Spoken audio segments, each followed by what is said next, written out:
Niklas hätte auflegen sollen. Stattdessen notierte er die Adresse und fuhr los. Die Straße war dunkel, gesäumt von Feldern und vereinzelten Höfen. Nach 20 Minuten fand er den Wagen, einen teuren BMW, abgestellt an einer verlassenen Kreuzung. Thomas stand daneben, groß, breitschultrig, mit einem Gesicht, das Niklas irgendwie bekannt vorkam. Er trug einen Anzug, als käme er von einem Geschäftstermin, aber die Krawatte hing locker, das Hemd war zerknittert. Seine Augen wirkten gehetzt. Niklas untersuchte den Motor, fand nichts Gravierendes. Eine gelöste Batterieleitung, leicht zu reparieren. Er fragte, wie das passiert sei. Thomas gab keine klare Antwort, murmelte etwas von Stress und Unachtsamkeit. Niklas spürte, dass hier mehr im Spiel war. Während er arbeitete, beobachtete ihn Thomas intensiv, als würde er nach etwas suchen. Schließlich sprach Thomas wieder. Er erzählte, er lebe in einem kleinen Dorf weiter südlich, ein Ort, wo jeder jeden kenne. Er sei verheiratet, habe 2 Kinder, einen respektablen Job. Aber er führe ein Doppelleben. Die Worte kamen stockend, fast gebrochen. Er treffe sich heimlich mit Männern, immer weit weg von zu Hause, immer in Panik, entdeckt zu werden. Heute Abend sei er auf dem Rückweg von einem solchen Treffen gewesen, als der Wagen streikte. Niklas hörte zu, sagte nichts. Er verstand die Verzweiflung in Thomas' Stimme, die Angst vor dem Skandal, der sein Leben zerstören würde. Thomas fragte plötzlich, ob sie sich irgendwo treffen könnten, in Sicherheit, ohne Neugierige. Niklas wusste, dass es eine schlechte Idee war. Aber irgendetwas in ihm, vielleicht Mitgefühl, vielleicht Einsamkeit, ließ ihn zustimmen. Sie verabredeten sich für das folgende Wochenende in einer abgelegenen Hütte, die einem Freund von Niklas gehörte. Die Tage bis dahin waren angespannt. Niklas konnte nicht aufhören, an Thomas zu denken, an seine zerrissene Existenz, an die Gefahr, die von dieser Begegnung ausging. Am Samstag fuhr er zur Hütte. Thomas war schon da, nervös, rastlos. Sie sprachen lange über ihre Leben, ihre Ängste, ihre Sehnsüchte. Thomas gestand, dass seine Ehe eine Fassade sei, dass seine Frau Katharina nichts ahne, aber dass er sich in dieser Lüge verloren habe. Niklas spürte eine seltsame Verbindung zu ihm, eine Nähe, die gefährlich war. Doch dann, mitten in der Nacht, hörten sie ein Auto. Scheinwerfer durchschnitten die Dunkelheit. Thomas Erstad. Er murmelte, das könne nicht sein, niemand wisse von diesem Ort. Die Tür flog auf. Es war Katharina, Thomas' Frau, begleitet von ihrem Bruder Matthias. Ihr Gesicht war eine Maske aus Wut und Verachtung. Sie schrie, dass Matthias Thomas seit Wochen beobachtet habe, dass sie die Wahrheit kenne, dass sie ihn endlich habe. Thomas versuchte zu sprechen, aber sie ließ ihn nicht. Sie drohte, alles zu veröffentlichen, seine Familie zu zerstören, seinen Ruf zu vernichten. Dann wandte sie sich an Niklas.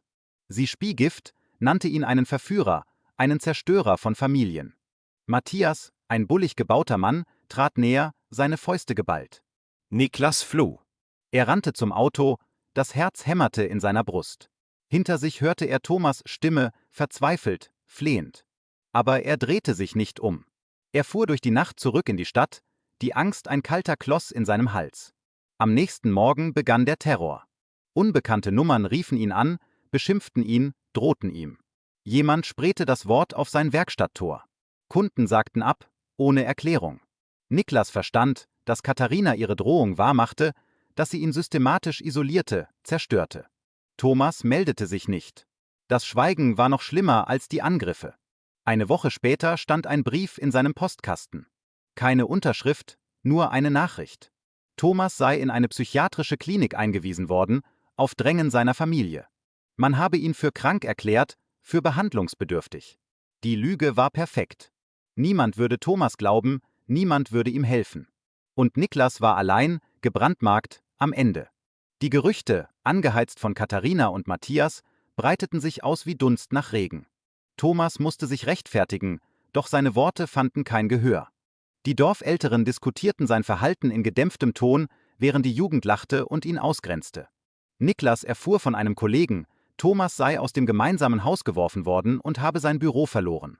Katharina setze alles daran, ihn als Gefahr für die Familie hinzustellen, als einen Fremden, den man meiden musste.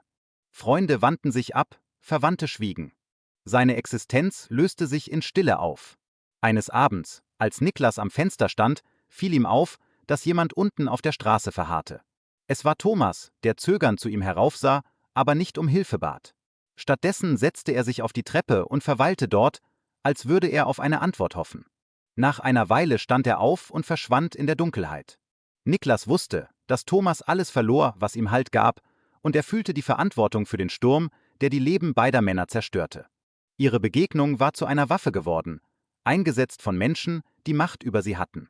Niklas' Werkstatt wurde in der Nacht erneut Ziel eines Angriffs.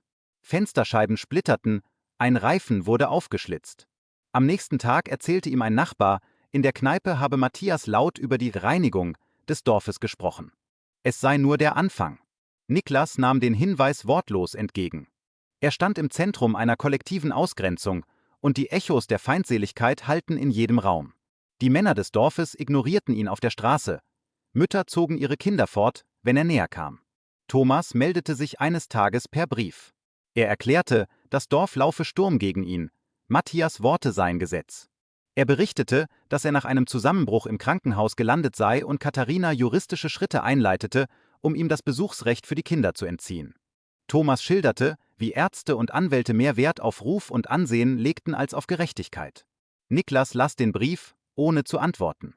Die Angst vor weiterer Vergeltung hielt ihn davon ab. Einige Wochen lang blieb alles ruhig, bis Niklas eine Einladung in den Briefkasten fand. Thomas bat ihn um ein letztes Treffen, bevor er das Dorf verlassen und in eine fremde Stadt ziehen wollte. Niklas zögerte, wusste aber, dass die Wahrheit ein letztes Mal ans Licht finden musste. Sie trafen sich außerhalb des Dorfes, wo Felder und Wälder das Gespräch vor neugierigen Blicken verbargen. Thomas sprach nicht viel davon, was geschehen war. Stattdessen bat er Niklas, nicht Schuld auf sich zu laden, nicht zu zerbrechen unter der Last. Er dankte ihm für Ehrlichkeit und Mitgefühl. Niklas beobachtete, wie Thomas das Dorf verließ, sein Auto in langsamer Fahrt über den Platz. Im Rückspiegel sah er die Häuser, die beide einmal als Heimat empfunden hatten, nun aber nur noch Symbole für Ablehnung und Schmerz waren. Niklas kehrte in die Werkstatt zurück und begann, beschädigte Fenster zu ersetzen. Er versprach sich, nie wieder die Macht anderer über sein Leben zu dulden. Die zweite Teil endet nach weiteren Eskalationen. Thomas wird durch familiäre Intrigen und soziale Ächtung aus dem Dorf gedrängt, Niklas bleibt allein zurück mit Ruinen seines bisherigen Lebens. Der innere Konflikt beider Männer spitzt sich zu. Sie kämpfen gegen gesellschaftlichen Druck, Vorurteile und eigene Angst und bleiben doch am Ende auf sich selbst zurückgeworfen. Una tarde, recibió una llamada de un número desconocido. Era Matthias, el hermano de Catarina. Le advirtió que su presencia en el pueblo era un problema constante, que su mera existencia incomodaba a la gente decente. Matthias sugirió que tal vez sería mejor para todos si Niklas desapareciera. No era una amenaza directa, pero el tono dejaba claro que la violencia no estaba descartada. Niklas colgó sin responder. Sabía que enfrentarse a Matthias sería inútil. El hombre tenía el respaldo del pueblo, el apoyo de familias influyentes que veían en la historia de Thomas y Niklas una mancha que debía borrarse. La única opción era resistir o huir, y Niklas no estaba dispuesto a ceder más terreno. Semanas después, apareció un artículo en el periódico local. No mencionaba nombres, pero describía un escándalo que había sacudido al pueblo. Un caso de inmoralidad que había obligado a una familia respetable a tomar medidas drásticas. El texto estaba lleno de insinuaciones, cada línea diseñada para señalar a Niklas sin nombrarlo abiertamente. La comunidad reaccionó con indignación renovada. Algunos exigieron que se tomaran medidas legales, otros simplemente reforzaron el muro de silencio que rodeaba a Niklas. Fue entonces cuando Thomas reapareció. No físicamente, sino a través de una carta que llegó sin remitente. En ella, explicaba que había pasado meses en una clínica, sometido a terapias que pretendían curarlo de algo que no era una enfermedad. Los médicos le habían dicho que su orientación era resultado de traumas, de malas influencias, de decisiones equivocadas. Catarina había convencido a los profesionales de que Thomas necesitaba ayuda, y ellos habían aceptado sin cuestionar. Thomas escribió que finalmente había escapado, que se había mudado a una ciudad lejana donde nadie conocía su historia. Pero la culpa lo perseguía. Sabía que Niklas había pagado un precio enorme por su cobardía, por no haber defendido la verdad desde el principio. La carta terminaba con una disculpa y una promesa. Thomas buscaría la manera de exponer las mentiras de Catarina, de revelar cómo había manipulado a todos para proteger su reputación. Niklas leyó la carta varias veces, sintiendo una mezcla de rabia y alivio. Rabia porque Thomas había tardado tanto en actuar, y alivio porque finalmente alguien reconocía la injusticia. Pero las palabras no cambiaban la realidad inmediata. El taller seguía vacío, las amenazas continuaban, y el pueblo no mostraba señales de reconciliación. Decidió investigar por su cuenta. Habló con personas que habían conocido a Catarina antes de su matrimonio, buscando información que pudiera desacreditar su narrativa. Descubrió que Catarina había tenido un historial de manipulación, que había usado tácticas similares contra otros en el pasado. Una mujer le contó que Catarina había arruinado la carrera de un vecino que se había atrevido a contradecirla públicamente. Otro hombre mencionó que Matías había sido expulsado de varios trabajos por comportamiento violento, pero que la familia siempre había encubierto los incidentes. Con esta información, Niklas comenzó a documentar todo. Recopiló testimonios, fotografías de los daños en su taller, copias de las amenazas que había recibido. Sabía que necesitaba algo concreto, algo que pudiera presentar ante las autoridades o la prensa. No sería fácil, pero era la única forma de recuperar su dignidad. Una noche, mientras revisaba los documentos, alguien golpeó la puerta. Era una mujer joven que se presentó como periodista independiente. Había oído rumores sobre el caso y quería investigar. Le explicó que estaba interesada en historias de abuso de poder en comunidades pequeñas, donde las voces disidentes eran silenciadas. Niklas dudó, pero finalmente aceptó hablar. La entrevista duró horas. Niklas relató todo, desde la primera llamada de Thomas hasta las amenazas de Matías, pasando por la campaña de desprestigio orquestada por Catarina. La periodista tomó notas meticulosas, prometiendo que expondría la verdad de manera justa. No garantizaba resultados inmediatos, pero al menos era un comienzo. Días después, el artículo se publicó en un medio regional. El impacto fue inmediato. Algunos lectores defendieron a Catarina, afirmando que el texto era difamatorio. Otros, sin embargo, comenzaron a cuestionar la versión oficial. Cartas al editor aparecieron en ediciones posteriores, algunas apoyando a Niklas, otras exigiendo una investigación formal. El silencio que había rodeado el caso empezaba a agrietarse, y Niklas sintió por primera vez que no estaba completamente solo en su lucha. Niklas recibió llamadas anónimas de apoyo. Una mujer le confesó que Catarina había intentado arruinarla años atrás por haberse opuesto a sus decisiones en una junta comunitaria. Un hombre mayor reveló que Matías había agredido a su hijo en una pelea, pero que la familia nunca presentó cargos por miedo a represalias. Estas historias confirmaban lo que Niklas sospechaba: el control de Catarina no era reciente, sino resultado de años de intimidación sistemática. Decidió contactar a Thomas. La carta que recibió contenía una dirección en una ciudad distante. Niklas condujo varias horas hasta encontrar un pequeño apartamento donde Thomas vivía ahora. El encuentro fue tenso. Thomas lucía demacrado, con ojeras profundas y manos temblorosas.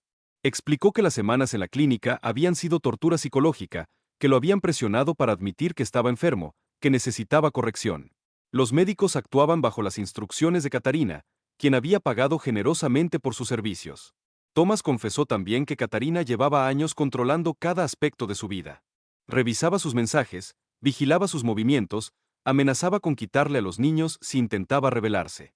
Había vivido en una prisión invisible, donde cada gesto de independencia era castigado con humillación pública o manipulación emocional. El encuentro con Niklas había sido su único intento de liberarse, y el resultado fue devastador. Niklas le propuso trabajar juntos para exponer la verdad. Thomas vaciló, temiendo las consecuencias. Pero finalmente aceptó, reconociendo que seguir huyendo no cambiaría nada. Ambos acordaron reunir toda la evidencia posible: correos electrónicos, mensajes de texto, testimonios de testigos. Necesitaban construir un caso sólido que no pudiera ser desestimado como rumor o venganza. Durante las semanas siguientes, recopilaron información meticulosamente. Thomas contactó a antiguos conocidos que habían sufrido abusos similares. Una excolega de Catarina reveló que había sido despedida injustamente tras confrontarla por un comportamiento antiético. Otro vecino mostró fotografías de daños en su propiedad que nunca fueron investigados porque Catarina había influido en las autoridades locales. La periodista continuó su investigación, ampliando el alcance del artículo original. Publicó una segunda entrega donde detallaba el patrón de manipulación y abuso de poder. Esta vez, incluyó testimonios directos de múltiples fuentes, documentos que respaldaban las acusaciones y análisis de expertos en violencia psicológica. El impacto fue mayor que el primero. El pueblo comenzó a dividirse. Los defensores de Catarina perdieron credibilidad cuando más personas se atrevieron a compartir sus experiencias. La presión social cambió de dirección. Ahora, quienes habían participado en el acoso a Niklas enfrentaban cuestionamientos sobre su propia conducta.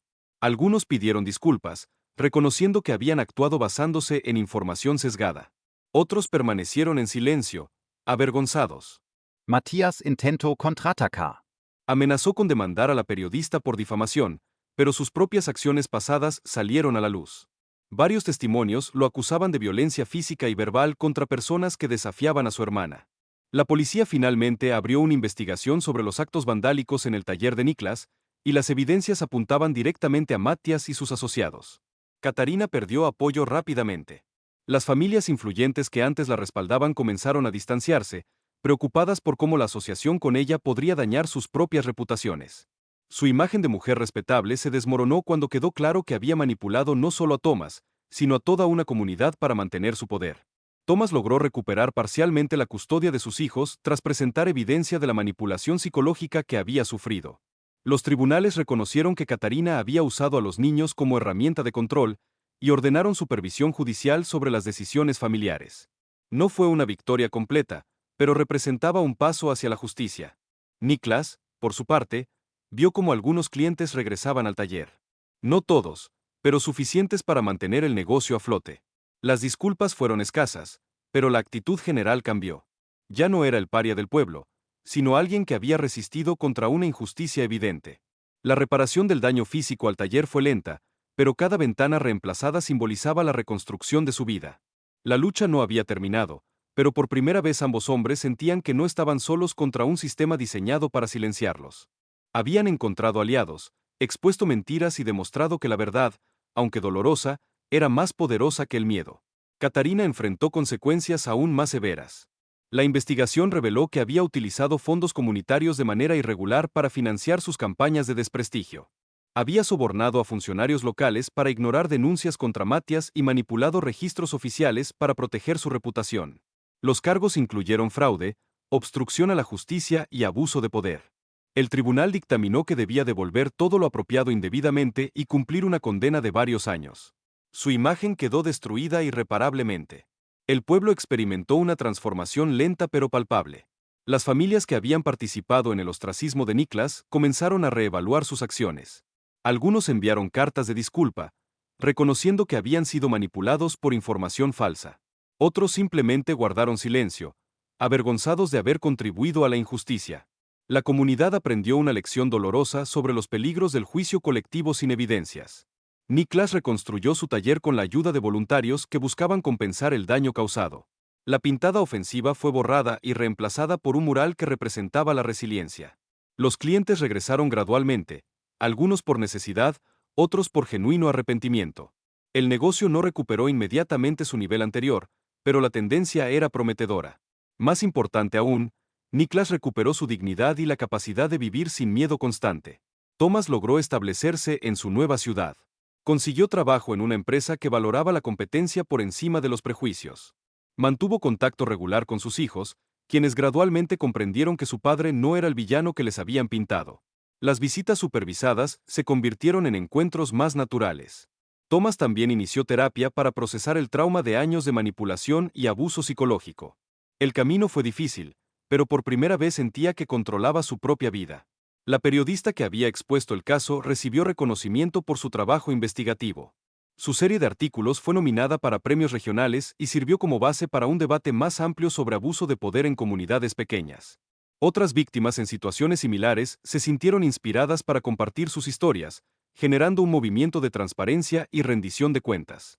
Niklas y Thomas mantuvieron una amistad sólida, fundamentada en el respeto mutuo y la comprensión compartida de lo que habían superado.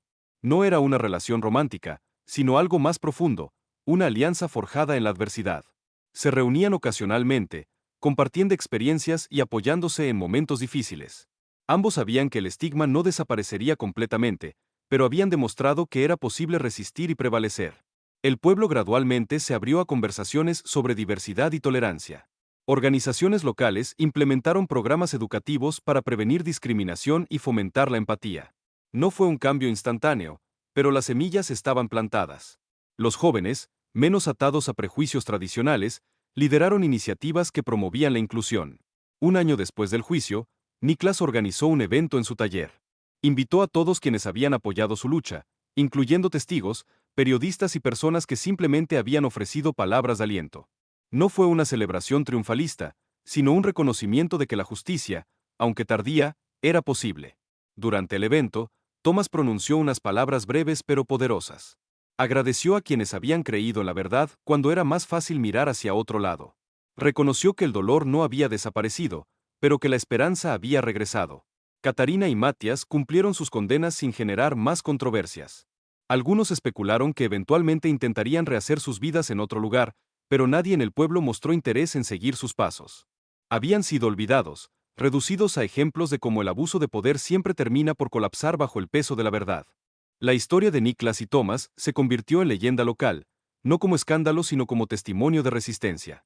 Les recordó a todos que la justicia requiere valentía, que la verdad necesita defensores y que incluso en comunidades pequeñas, el cambio es posible cuando las personas se niegan a permanecer en silencio ante la injusticia.